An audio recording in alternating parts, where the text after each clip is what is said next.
आज के टाइम में दुनिया में जितने भी स्पोर्ट खेले जाते हैं, जितने भी खेल खेले जाते हैं, उन स्पोर्ट्स की अगर से बात करें तो दुनिया का कोई भी स्पोर्ट हो सकता है, चाहे वो क्रिकेट है, चाहे वो फुटबॉल है, चाहे वो हॉकी है, चाहे वो वॉलीबॉल है, कोई भी स्पोर्ट हो। उस स्पोर्ट को खेलने के लिए जो दो चीजें सबसे ज्यादा मैटर करती है, जो दो चीजें सबसे ज्यादा इंपॉर्टेंट होती है, उनमें से एक चीज होती है टेक्निक। और खास तौर पर उस टाइम पे जब आप अपने कंट्री को रिप्रेजेंट करते हैं, भले वो कोई भी इंडिविजुअल स्पोर्ट हो सकता है, टीम स्पोर्ट हो सकता है, किसी भी स्पोर्ट को अगर से आप खेल रहे हैं और खास तौर पर उस टाइम पे जब आप अपने कंट्री को रिप्रेजेंट कर रहे होते हैं, तो उस स्पोर्ट को खेलने के लिए जो मुझे लगता है जो दो चीजें सबसे ज्यादा मैटर करती है वो होती है एक टेक्निक, दूसरा होता है आपका माइंडसेट। टेक्निक की अगर से मैं आपको डेफिनेशन बताऊं कि मिसाल के तौर पे अगर से मैं आपको क्रिकेट की एग्जांपल दूं, तो टेक्निक का मेरे अकॉर्डिंग जो मीनिंग है वो ये है कि उस स्पोर्ट को खेलने के लिए, उस खेल को खेलने के लिए जो रिक्वायर्ड टेक्निक है, क्या वो टेक्निक आपके पास है। एग्जांपल अगर से मैं आपको दूं तो बहुत सारे ऐसे प्लेयर्स हमारे डोमेस्टिक में होते हैं जो बहुत सारे रन मारते हैं, 10,000 12,000 रन मार के जब वो इंटरनेशनल लेवल पे आते हैं, जब इंडिया को रिप्रेजेंट कर रहे होते हैं, और जब वो अवे टूर पर जाते हैं, इंग्लैंड जाते हैं, ऑस्ट्रेलिया जाते हैं, साउथ अफ्रीका जाते हैं,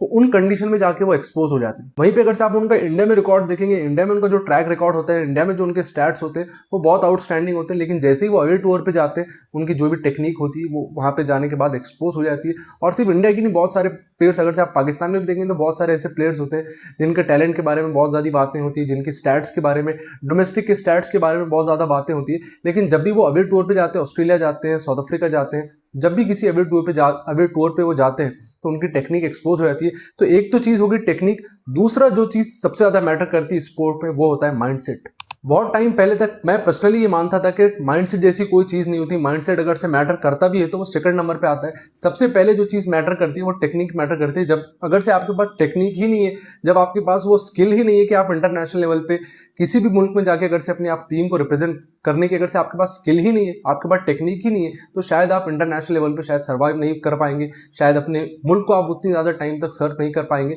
लेकिन पिछले कुछ टाइम में मैंने जितना क्रिकेट को फॉलो किया, ये बहुत सारी चीज़ों को देखा, बहुत सारी चीज़ें मैंने सीखी, तो उसमें मैंने रियलाइज किया कि टेक्निक भी उतनी ही इंपॉर्टेंट है जितना आपका माइंडसेट इंपॉर्टेंट है। दोनों का 50-50% जब आपके किसी एक प्लेयर में, जब एक प्लेयर के पास जब टेक्निक भी होती है और टेक्निक के साथ माइंडसेट होता है, वही प्लेयर इंटरनेशनल लेवल पे 10-12 साल अपने मुल्क को रिप्रेजेंट करता है, चाहे वो दुनिया का कोई भी स्पोर्ट हो। मैं सिर्फ क्रिकेट की बात नहीं कर रहा। और जहां तक मैंने माइंडसेट की बात की तो उसका मैं आपको एग्जाम्पल दूंगा। पाकिस्तान में अगर से आप देखेंगे पिछले कुछ टाइम में बहुत सारे आपको ऐसे एग्जाम्पल मिल जाएंगे। जब भी पाकिस्तान की टीम मैच हारती है या कोई भी पाकिस्तान को डिफीट मिलती है या प्लेयर का कोई भी इंडिविजुअल अगर से आपको फेलियर देखने को मिलता है, तो वो प्रेस कॉन्फ्रेंसेस में जर्नलिस्ट से जब भी उनसे बात होती है तो वो इस्लामिक टच दे देते हैं उस प्रेस कॉन्फ्रेंस को, उस अपनी जो फेलियर का पूरा मलबा डाल देते हैं वो इस्लामिक बातों के ऊपर, जिसके बाद जब भी कोई आप इस्लामिक बात करेंगे उसके बाद जर्नलिस्ट आपसे कोई काउंटर क्वेश्चन नहीं कर सकता। ये जो सबसे ज्यादा इसका जो बेनिफिट होता है, ये प्लेयर्स को जो सबसे ज्यादा बेनिफिट होता है, इस तरह का कोई भी बात को, अपने किसी भी फेलियर को इस्लामिक टच देने की जब भी वो कोशिश करते हैं, उसका जो सबसे बड़ा फायदा उन्हें ये होता है कि उसके बाद जो भी आपके अगेंस्ट, आपके जो सामने जो भी सहाफी, जो भी जर्नलिस्ट आपके सामने खड़ा होता है, जो भी आपसे सवाल करता है, वो आपसे काउंटर क्वेश्चन नहीं कर सकता। वहीं पे हम अगर से पॉजिटिव माइंडसेट या एग्रेसिव माइंडसेट की बात करें, 1992 में इमरान खान का अगर से आपको याद होगा, 1992 के वर्ल्ड कप के फाइनल में इमरान खान ने जिस तरह वो white T shirt, corner tiger वाली टी शर्ट पहन के जब वो आए थे, तो उससे जो आपकी अपोनेंट टीम्स होती है, जो भी आपके खिलाफ खेलने वाली टीम होती है, उसके ऊपर आप साइकोलॉजिकली प्रेशर क्रिएट करते हैं। वो एक इमरान खान का माइंडसेट था। और आज के प्लेयर्स का अगर से आप माइंडसेट देखेंगे, वो अपनी हार का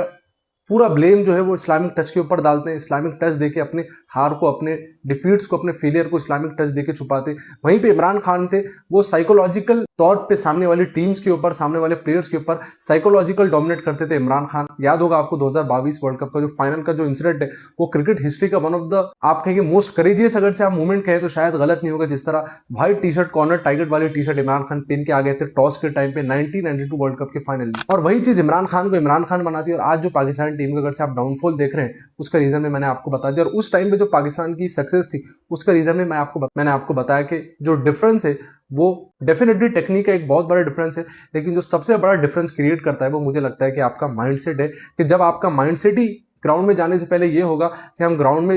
अगर से हार भी जाएंगे तो उसके बाद हम कुछ इस्लामिक टच दे देंगे। जब भी लोग हमसे अगर से हमारी परफॉर्मेंसेस के ऊपर सवाल पूछेंगे तो हम इस्लामिक टच दे देंगे, इस्लामिक बातें करेंगे, जिसके बाद जो हमारी आवाम है, जो हमारी जनता है, जो हमारे सपोर्टर्स है, जो हमारे फैंस है, उसके बाद वो हमसे कुछ हमारे फेलियर के ऊपर सवाल कर ही नहीं सकेंगे जब हम कोई इस्लामिक बात कर दें।